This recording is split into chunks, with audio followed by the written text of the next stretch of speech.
আসসালামু আলাইকুম বন্ধুরা, কি শীত দেখছেন। এই শীতের মধ্যে এখনো মানুষ বাইরে রয়েছে। আমি একটা কাজে আসছিলাম, তারপরে বাইরে থেকে এসে আমিও দেখলাম এই কুয়াশা যেরকম শীত।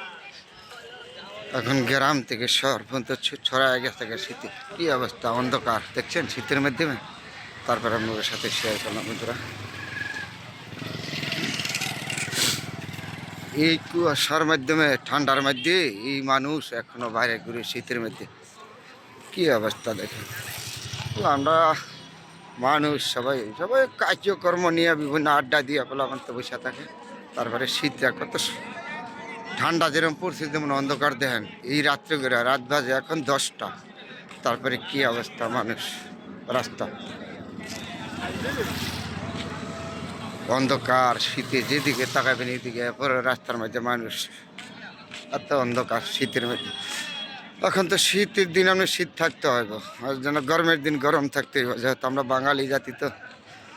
4 ঋতুর দেশ, 4 ঋতু নিয়ে আমরা বসবাস করি। তারপরে শিবরাত্রি কত সুন্দর দেখা যাচ্ছে। পরে মানুষগুলি বাইরে ঘুরে এখনো করতেছে বিভিন্ন কার্যক্রম নিয়ে নিয়ে মানুষের থাকে। কারোর কাজকর্ম না থাকলে আর কি বাইরে ঘুরে। তারপরে দেন শীতের দিন কি অবস্থা, খুব কুয়াশা পড়ে গেছে, তো অনেক কুয়াশা পড়ে গেছে। এখন শহর থেকে যারা গ্রাম পর্যন্ত পড়ে গেছে আপনি শীত, শহরও পড়ে গেছে। প্রচুর মানুষ এখনো রাস্তাঘাটে ঘুরতেছে। তারপরে এই শীতের দিন আপনাদের সাথে শেয়ার করুন।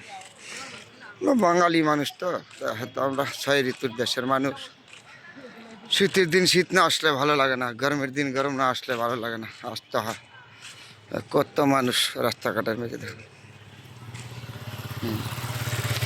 এই শীতের মাঝে মানুষগুলি এখনও রাস্তাঘাট ঘুরতেছে। আল্লাহ পাক যত বিভিন্ন কার্যক্রমে আড্ডা মারা, কেউ কথা বলে, বিভিন্ন ধরনের শীত। তো প্রচুর শীত, ঠান্ডা পড়ছে, কত ঠান্ডা। দিক দিয়ে অন্ধকার না। তারপরে বন্ধুকে এই শুভরাত্রি আপনাদের সাথে শেয়ার করলাম। সবাই ভালো থাকবেন, সবার জন্য দোয়া শুভকামনা রইল।